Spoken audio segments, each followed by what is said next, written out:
Muy buenos días, el tema de hoy es crisis familiar. Vamos al libro de Josué, capítulo 24, verso 15. Y si mal os parece servir a Jehová, escogeos hoy a quien sirváis, si a los dioses a quienes sirvieron vuestros padres cuando estuvieron al otro lado del río, o a los dioses de los amorreos en cuya tierra habitáis, pero yo y mi casa serviremos a Jehová. Crisis familiar. Encontramos aquí a Josué guiando al pueblo de Israel, diciéndoles a quién le servirían, ya que era un pueblo terco, un pueblo desobediente, un pueblo que se iba tras los dioses, tras las imágenes, tras los dioses de Baal, como lo dice la palabra de Dios, dioses de otras naciones, dioses en los cuales el Señor nunca los llevó a que tenían que adorar esas imágenes ni otros dioses. Al contrario, Él siempre los exhortaba a que ellos no se aliaran ni hicieran alianzas con otros pueblos, con otras naciones. Pero mire que hoy encontramos cómo hay una crisis familiar. Y la crisis familiar sucede porque no hay un sacerdote en el hogar. No hay una persona que se levante, ponga la brecha precisamente a levantar la familia en oración, en clamor, intercesión, pero tampoco hacer un ejemplo. Y es precisamente ¿por qué? Porque hoy están más expuestos los niños a las redes sociales, a cosas que no edifican, a aprender mañas, costumbres de otras cosas. Inclusive hoy como les queda la facilidad de poder copiar lo que miran en las redes sociales, entonces traen cosas para trabajar ellos y para hacerlas en las cuales creen que están bien, pero los padres muchas veces no están atentos a lo que hacen sus hijos, y precisamente porque algunos sirven en la iglesia, conocen del Señor, conocen de Dios, y porque ven que sus hijos van a la iglesia, los acompañan, las reuniones que tienen los fines de semana, en que todo es como que los hijos están en las cosas de Dios, pero no es así, ya que aquí Josué lo dice: y si mal os parece servir a Jehová, escogeos hoy a quien sirváis, si a los dioses a quienes sirvieron vuestros padres cuando sirvieron al otro lado del río, a los dioses de los amorreos en cuya tierra habitáis, pero yo y mi casa serviremos a Jehová. Prácticamente Josué le dice a quién le debían servir, pero le dice yo y mi casa serviremos al Señor. Cuando dice que yo y mi casa serviremos al Señor, es porque Josué conocía de Dios. Él sabía quién era Dios, el que lo sacó de la tierra de Egipto, el que lo sacó con milagros, prodigios y señales, el que vio cómo Dios usó sobrenaturalmente a Moisés para poder guiar al pueblo a través del desierto por el transcurso de lo que era acá de la tierra de Egipto a Canaán. Y cómo tuvo que ser el sucesor de Moisés. No estaba preparado para eso, pero ya el Señor lo tenía pensado para formarlo como ese hombre de guerra, ese hombre de conquista. Y en ese libro de Josué encontramos cómo el Señor lo levantó de manera sobrenatural, pero un hombre que nunca se desvió, un hombre en cual no se desvió su pensamiento, ni sus hechos, ni sus costumbres, en las cuales estuvo dejándose guiar la mayoría del pueblo hebreo.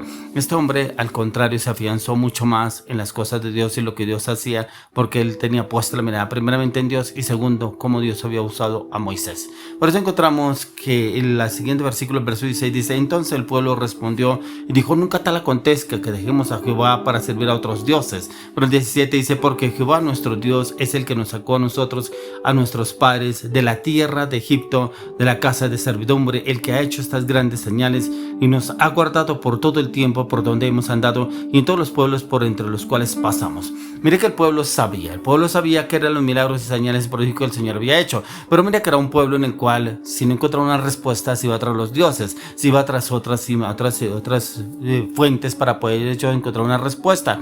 ¿Cuántas veces encontramos familias que realmente van a los caminos de Dios, familias que son cristianas, familias que usted lo ve en la iglesia, van a la iglesia, pero los hijos no están en las cosas de Dios, los hijos están entrando en otras cosas, pero también inclusive los padres no están seguros, no están afirmados, como lo pasaba con el pueblo cuando veían que Dios no les respondía, como que ellos buscaban otra respuesta y levantaban altares a otros dioses, y era donde se venía la ira del Señor. Y el Señor quiere llevarnos a usted y a mí a entender cómo es que realmente estamos obrando, si es que realmente estamos levantando una familia en la cual quiere servirle al Señor, o está una familia en crisis, y esas familias en crisis precisamente no están aferradas a las cosas de Dios, ya que lamentablemente la crisis familiar está directamente ligada con la falta de liderazgo espiritual en una casa, en una familia, y Dios nos ha dado una familia para que la administremos, ya que nuestros hijos son herencias que Dios nos ha dado, y un matrimonio es su institución, y su institución en la cual los padres y los hijos deben estar conectados con las cosas de Dios, ya que los padres cristianos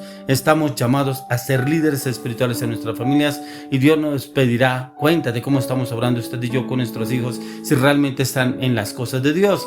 No solamente porque nos acompañen en la iglesia, no solamente porque lo veamos en los grupos familiares dentro de la iglesia los domingos o en los fines de semana, creemos que están completamente aferrados a las cosas de Dios. No lo están, y el Señor quiere que usted y yo lo entendamos y miremos si estamos obrando bien o estamos obrando mal, acorde a lo que el Señor nos dice. Que un factor importante es que en el libro de Josué vemos a un hombre que ante la corrupción del pueblo de Dios, él no solo asume el papel como líder, sino también delante del pueblo, pero también delante de su familia, para que su familia también entre en ese cambio, esa transformación.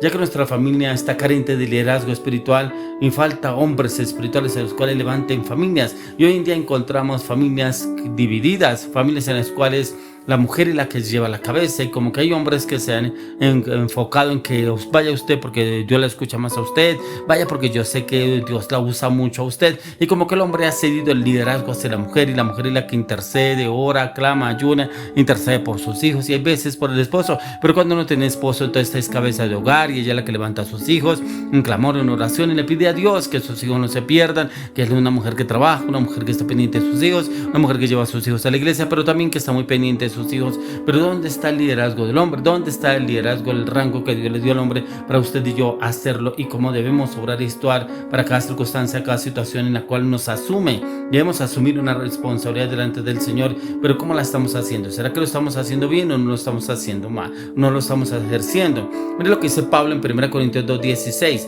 Dice, porque ¿quién conoció la mente del Señor? ¿Quién le instruirá? Bueno, nosotros tenemos la mente de Cristo, pero si nosotros tenemos la mente de Cristo, debemos levantar familias cristianas, familias con un liderazgo, una convicción y determinación en Cristo Jesús. Porque si tenemos la mente de Cristo, no es una mente renovada, es una mente restaurada, una mente llena del conocimiento de la palabra de Dios, pero también en donde yo en mi casa le serviremos al Señor y mi familia le servirá al Señor. Por eso, como dice en 1 Corintios 11:1, sed imitadores de mí, así como yo de Cristo. Si realmente yo soy imitador de Cristo, mi familia debe ser imitadora de Cristo, y mi esposa y mis hijos lo deben ser. Pero mire que encontramos padres que hoy hablan de que son padres de familia, que son personas conocedoras, que son personas aferradas a las cosas de Dios, pero encontramos que no ejercen un liderazgo, realmente no lo ejercen. ¿Por qué? Porque como que lo ejercen solamente dentro de la iglesia, o cuando eran en la iglesia, pero por fuera no lo ejercen. Ya que miremos lo que nos dice la palabra en 1 Samuel 3:13. 1 Samuel 3:13 dice, porque sus hijos han blasfemado a Dios y Él no los ha estorbado. Resulta que en este tiempo Elí, que era un sacerdote llamado por Dios, pero sus hijos no andaban en los caminos del Señor, en un hombre consagrado, un hombre entregado a las cosas de Dios. Y en la Escritura nos presenta el ejemplo de esta familia, de la familia de Elí. Nos revela tan claramente que hubo faltas graves en la conducción de los hijos de Elí, que sería necio de nuestra parte no considerarlos para no contener con ellos, no poder estar pendiente de ellos, ya que una de las poderosas razones es que muchas veces creemos que porque estamos bien con el Señor, nuestros hijos también lo están. A tal grado fue la maldad de los hijos de Elí, que nunca estuvieron satisfechos de no tomar en serio los servicios del culto o de los sacrificios a las cosas del Señor, y porque al contrario lo hacían como algo reverente delante del papá, porque cumplían una función con asistir a la iglesia. De pronto quizás Elí en su vida y servicio a Dios no fue un mal ejemplo para ellos, ni para nosotros tampoco, pero sí lo fue como padre el hecho de dejarlos actuar como ellos querían, pero como el pueblo sí se daba cuenta como ellos estaban actuando. Pero qué cosas hacían ellos. Por eso lo encontramos en 1 Samuel 2:52. Los hijos de Elí eran hombres impíos y no tenían conocimiento de Jehová. No tenían conocimiento, ¿por qué? El papá se lo tenía, pero el papá no los instruía, no estaba pendiente de ellos, realmente no se aferraba a mirar cómo estaban obrando, actuando sus hijos. Servía en la iglesia, pero no estaba pendiente de los hijos de él, ¿cierto? Ya que los hijos de Elí eran hombres impíos y no tenían conocimiento. Por eso encontramos en 1 Samuel 2:15-17. Asimismo, antes de quemar la grosura, venían al criado del sacerdote y decían lo que sacrificaban: da carne de asar para el sacerdote, porque no tomará de ti carne cocida, sino cruda. Y si el hombre le respondía: quemen la grosura primero y después toma tanto como quieras, él respondía: no, sino dámela ahora mismo, de otra manera yo la tomaré por la fuerza. Era pues muy grande delante de Jehová el pecado de los jóvenes, porque los hombres menospreciaban las ofrendas de Jehová y no respetaban ni valoraban lo que realmente tenían que hacer. A ellos no les importaba pasar por encima de la autoridad de la iglesia, de los que tenían, porque ellos prácticamente creían que tenían rango y su posición, porque su papá era uno de los sacerdotes más importantes, Elí. dentro del liderazgo. Y precisamente sucede eso. Prácticamente la persona tiene un liderazgo dentro de la iglesia, el padre de familia, entonces el liderazgo como que se ocupa en muchas cosas dentro de la iglesia, el servicio, el liderazgo, el guiar a las otras personas, guiar a otras familias, y como que se les olvidan los hijos y como que en el transcurso entra esa familia en crisis. Pero ¿en qué momento se desvió este joven? ¿En qué momento se desvió esta mujer? ¿Cómo así que mi hija embarazada a los 15 años? ¿Pero cómo así? Y precisamente son las crisis familiares. Por eso hoy le oro y le clamo, le pido al Señor que usted y yo nos adentremos mucho más en las escrituras, pero pidamos al Señor dirección e entendimiento para guiar primeramente la familia. En la familia podemos asistir a la iglesia, estar dentro de la iglesia, pero nuestros hijos, como dijo Josué, yo y mi casa le serviremos al Señor, porque todos estamos comprometidos en Cristo Jesús.